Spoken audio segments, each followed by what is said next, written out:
നിലാക്കായും വെളിച്ചം പൊങ്ങുതേ പരവശം കൺകൾ ഉറങ്ങാമൽ തേടുതേ ഒരു മുഖം. അതെ, ആ ഒരൊറ്റ മുഖം, ആ മുഖമാണ് എല്ലാം. നമ്മുടെ നാട്ടിലെ ഇപ്പോഴത്തെ ഒരു പ്രത്യേക കാലാവസ്ഥയിൽ നമുക്കറിയാലേ, നായകന്മാരൊക്കെ വില്ലന്മാരാവുന്നുണ്ട്, അതുപോലെ തന്നെ വില്ലന്മാരൊക്കെ നായകന്മാരാവുന്നുണ്ട്. അതിലിപ്പോൾ ഏറ്റവും ലേറ്റസ്റ്റ് ആയിട്ട് അതെ, നമ്മുടെ നായകൻ വില്ലനായിട്ടുള്ള ഒരു കഥ തന്നെയാണ് നമ്മുടെ ഇപ്പറഞ്ഞ സിനിമ എന്ന് പറഞ്ഞപ്പോൾ എല്ലാവരും ഇന്നലെ തന്നെ കണ്ടിട്ടുണ്ടാവും. നമ്മുടെ കള്ളങ്കാവലിന്റെ ഒരു റിവ്യൂ പല ആൾക്കാരും കണ്ടു, പല പല പല റിവ്യൂസ് കണ്ടു. ആരും ഒരു നെഗറ്റീവ് റിവ്യൂ പറഞ്ഞതായിട്ട് ഞാൻ കണ്ടിട്ടില്ല. എല്ലാവർക്കും പറയാൻ ഒരു 100 നാവുണ്ട്. അപ്പം ഞാനും മൂവി കണ്ടു, ഇന്നലെ തന്നെ പോയി കണ്ടു. പക്ഷേ ഇന്നേക്ക് ഒരു ദിവസം കഴിഞ്ഞിട്ട് ഇടാമെന്ന് വിചാരിച്ചു. ഒരുപാട് കാര്യങ്ങൾ പറയാൻ ഉണ്ടോയെന്ന് ചോദിച്ചു കഴിഞ്ഞാൽ ഒരുപാടൊന്നുമില്ല. വളരെ സിമ്പിളായിട്ട് ഒരു മൂവി, ഒരു എന്താ പറയുക, അങ്ങ് തുടങ്ങി ഒരു 2 മണിക്കൂർ 17 മിനിറ്റ് 18 മിനിറ്റുള്ള ഒരു സിനിമ പെട്ടെന്ന് ഷടപടേ എന്ന് പറഞ്ഞാൽ കഴിഞ്ഞു പോകും. നമുക്ക് എവിടെ ഒരു ലാഗോ അല്ലെങ്കിൽ ഒരു ബോറടിപ്പിക്കുന്ന രീതിയിലുള്ള ഒരു തരത്തിലുള്ള കാര്യങ്ങളും ഇല്ലാണ്ട്, സ്ക്രീൻസ് ഒന്നും ഇല്ലാണ്ട് ഒരു മൂവി. അവസാനം എന്നൊക്കെ പറഞ്ഞു കഴിഞ്ഞാൽ, മൂവിയുടെ അവസാനം എന്നൊക്കെ പറഞ്ഞു കഴിഞ്ഞാലല്ലോ, അവിടെ എന്താ പറയുക, മമ്മൂട്ടി എന്ന താരോ അല്ലെങ്കിൽ വിനായകൻ എന്ന ഒരു ചെറിയ താരം ഒന്നുമില്ല, വലിയ താരം ചെറിയ താരം ഒന്നുമില്ല. ഒരു മൂവിയുടെ നായകനും ഒരു മൂവിയുടെ വില്ലനും എങ്ങനെയാണോ ഒരു മൂവി കഴിയുന്നത് അതുപോലെ അങ്ങ് കഴിയും. അവിടെ മമ്മൂട്ടിയുടെ താരപ്രഭയോ അല്ലെങ്കിൽ വിനായകന് എക്സ്ട്രാ കൊടുത്ത ഒരു പരിവേഷങ്ങളോ ഒന്നുമില്ലാതെ ആ മൂവി വളരെ കൂളായിട്ട് അങ്ങ് മൂവി കഴിയും. മമ്മൂട്ടി ഉണ്ടോയെന്ന് പോലും നമ്മൾ മമ്മൂട്ടിനൊക്കെ മറന്നു പോകും. ആ സമയത്ത് മമ്മൂട്ടി എന്നുള്ള താരത്തിനെ വരെ മറന്നുപോയിട്ടാണ് ആ മൂവിയുടെ ക്ലൈമാക്സ് ഒക്കെ നമ്മൾ കണ്ടിരിക്കുക. അതുപോലെ തന്നെ മൂവിയുടെ ഓരോ ഭാഗങ്ങളിലും നമുക്ക് എവിടെയും തോന്നൂല, നമുക്ക് എവിടെയും ഫീൽ ചെയ്യില്ല. മമ്മൂട്ടി ഒരു വില്ലൻ കഥാപാത്രമാണെങ്കിൽ കൂടെ ചില സമയത്ത് നമുക്ക് തോന്നും, ഇങ്ങനെയാണ് അവസാനിക്കാൻ പോകുന്നത്, അല്ലെങ്കിൽ ഇങ്ങനെ തന്നെ അല്ല അവസാനിക്കേണ്ടത്. ഇനി മമ്മൂട്ടി നമ്മുടെ ഒരു താരമായ മമ്മൂട്ടി വില്ലനായിട്ട് വരുന്ന മൂവിയുടെ അവസാനം ചിലപ്പം വലിയ എന്തോ ഒരു സംഭവം ഒളിഞ്ഞിരിപ്പുണ്ട് എന്നൊക്കെ നമ്മൾ വിചാരിക്കും. പക്ഷെ അതൊന്നുമല്ല, ഒരു നോർമൽ നായക വില്ല മൂവി എങ്ങനെയാണോ അതുപോലെ തന്നെ കഴിഞ്ഞു പോയിട്ടുള്ള മൂവി. ഒരുപക്ഷെ ഈ മൂവിയുടെ സ്ഥാനത്ത് നേരെ തിരിച്ച് വിനായകന്റെ സ്ഥാനത്ത് മമ്മൂട്ടിയുടെ സ്ഥാനത്ത് വിനായകനായിരുന്നെങ്കിൽ നമ്മൾ വിചാരിച്ച പോലെ ഭയങ്കര കൊലമാസ് സസ്പെൻസ് പടമായി മാറിയേനെ. ഭയങ്കരമായിട്ടുള്ള നായകന്റെ എൻട്രി, നായകൻ കണ്ടുപിടിക്കുന്ന ഓരോ സസ്പെൻസ് ആയിട്ട് കണ്ടുപിടിക്കുന്ന ഓരോ കാര്യങ്ങൾ ഇങ്ങനെ എടുത്തെടുത്ത് പൊക്കിപ്പിടിച്ച് നടക്കുന്ന ഒരു മൂവിയായി മാറിയേനെ. നമ്മൾ കണ്ട ഒരു സസ്പെൻസ് ത്രില്ലർ എന്നുള്ള രീതിയിലൊരു മൂവിയിലോട്ട് മാറിപ്പോയതൊരു മൂവി. അതൊന്നും അല്ലാത്തൊരു രീതിയിൽ നമ്മളങ്ങനെ പിടിച്ചിരുത്തുന്ന ഒരു മൂവി. എല്ലാം മൂവിയുടെ സ്റ്റാർട്ടിങ് മുതൽ എൻഡ് വരെ ഇതിൽ അത് തന്നെ കാണുന്നത്. മമ്മൂട്ടിയുടെ എന്താ പറയുക, പ്രായം, മമ്മൂട്ടിയുടെ ഗ്ലാമർ, അതൊന്നുമല്ല ഇതിൽ. അങ്ങനത്തെ ഒരു സംഭവങ്ങളും ഇല്ല. മമ്മൂട്ടി പ്രായക്കുറവുണ്ടോ പ്രായ കൂടുതലാണോ എന്നുള്ളതൊന്നും ഒരു വിഷയമേ ഇല്ല. ഒന്നുമില്ലാത്തൊരു മൂവി, ഭയങ്കര രസമായിട്ട് കണ്ടിരിക്കാം.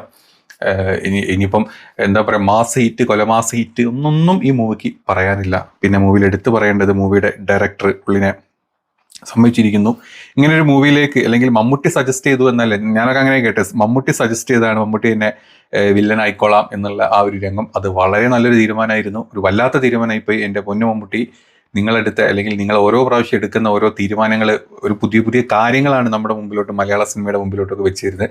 അതേപോലെ തന്നെ ഒരു പുതിയ സംഭവം നമ്മുടെ മുമ്പിലോട്ട് വെച്ച് തന്നു. ഇത്രയും കാലം മമ്മൂട്ടി ചെയ്യാത്ത, അല്ലെങ്കിൽ മോഹൻലാലൊക്കെ തുടക്കത്തിൽ നമ്മൾ പറയാറുണ്ട് വില്ലനായിട്ട് വന്നില്ലേ, നമുക്കറിയാം വില്ലനായിട്ട് വന്ന നായകനായ ഒരാളാണ് മോഹൻലാൽ. പക്ഷെ മമ്മൂട്ടി അങ്ങനെ ഒരുപാട് വില്ലനായിട്ട് വന്ന നായകനായിട്ടുള്ള ഒരാളല്ല. പക്ഷേ നായകനായിട്ട് വന്ന് വില്ലനായത് ചിലപ്പോൾ മമ്മൂട്ടി മാത്രമായിരിക്കും നമ്മുടെ മലയാളത്തിൽ. ഡയറക്ടർ ജിതിൻ കെ ജോസ്, ഒന്നും പറയാനില്ല, കിട്ടു. ഭയങ്കര രസമായിട്ടാണ് ഡയറക്ഷനൊക്കെ. ഡയറക്ടേഴ്സ് ബ്രില്യൻസ് എന്ന് പറയാൻ മാത്രം ഒരു സംഭവങ്ങളൊന്നും ഇല്ല.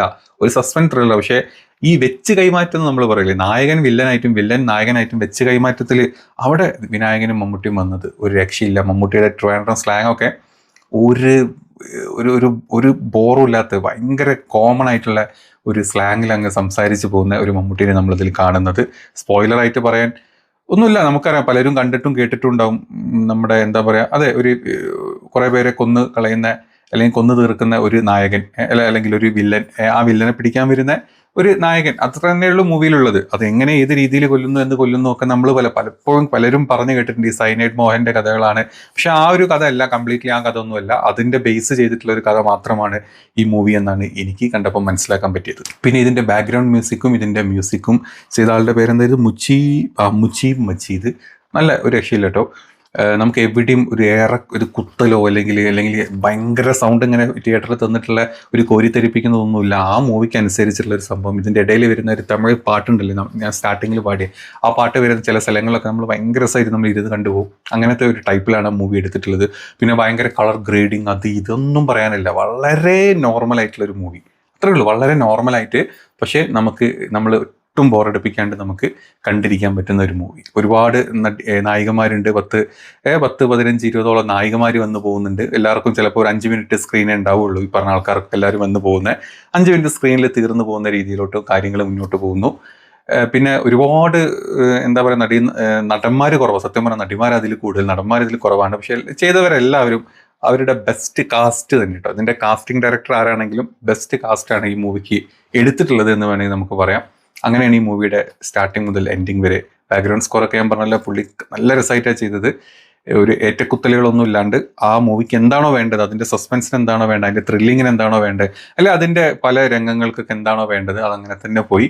ഒരു ദയാദാക്ഷിണ്യം ഒട്ടും കണ്ണിലില്ലാത്ത ഒരു വില്ലനാണ് ഇതിൽ. ആ വില്ലൻ്റെ കണ്ണിൽ ഒട്ടും ദയാദാക്ഷിണ്യം, സിമ്പതി, എമ്പതി ഒന്നുമില്ല. വളരെ ഒരു ക്രൂരനായിട്ടുള്ള സൈക്കോപാത്തായിട്ടുള്ള ഒരു വില്ലൻ. ആ വില്ലനാണ്, ആ വില്ലൻ്റെതാണ് ഈ സിനിമ. കൂട്ടത്തിൽ വിനായകൻ കംപ്ലീറ്റ്ലി നമ്മൾ ഇതുവരെ കണ്ട വിനായകനേ അല്ല, വേറെ എന്തോ ഒരു വിനായകൻ എന്ന് വേണേൽ പറയാം. ചില സമയത്ത് എനിക്കാണോ തോന്നിയത്, ചിലപ്പോൾ എനിക്ക് തോന്നിയായിരിക്കും വിനായകൻ്റെ ചില ഡയലോഗ് ഡെലിവറിയുടെ സമയത്തൊക്കെ എനിക്ക് ഇവിടെ ഒരു ചെറിയൊരു എന്താ പറയുക, ഒരു വലിച്ചിൽ പോലെ തോന്നി. ചിലപ്പം ആ പഴയ വിനായകനെ കണ്ടിട്ട് ആ വിനായകൻ നിന്ന് മാറി വേറെ വിനായകൻ ആയതുകൊണ്ടായിരിക്കാം സ്റ്റാർട്ടിങ്ങിലൊക്കെ തോന്നി. പിന്നെ അത് മനസ്സിലായിട്ടൊന്നുമില്ല. അത് ചിലപ്പോൾ എൻ്റെ തോന്നൽ മാത്രമായിരിക്കും കേട്ടോ. അപ്പം അങ്ങനെ അങ്ങ് സ്റ്റാർട്ട് ചെയ്തൊരു മൂവി, അങ്ങനെ അങ്ങ് എൻഡ് ചെയ്തൊരു മൂവി. ക്ലൈമാക്സും വല്ലാത്തൊരു രസത്തിലാണ് ക്ലൈമാക്സ് ഒക്കെ ചെയ്തു വെച്ചിട്ടുള്ളത്. നിങ്ങൾ കാണുമ്പോൾ നിങ്ങൾക്ക് മനസ്സിലാവും. ഏതായാലും ഇഷ്ടപ്പെട്ടു. കണ്ടതിൽ നല്ല ഇഷ്ടപ്പെട്ട, അല്ലെങ്കിൽ ചിലപ്പം എന്നും മമ്മൂട്ടിയുടെ ഓർത്ത് വെക്കാവുന്ന ആ ഒരു സ്റ്റൈലുള്ളൊരു മൂവി തന്നെയാണ് ഇത്, കളങ്കാവൽ. അപ്പം എല്ലാവരും പോയി കാണുക, കണ്ടിട്ട് അഭിപ്രായങ്ങൾ കമൻറ്റ് ചെയ്യുക.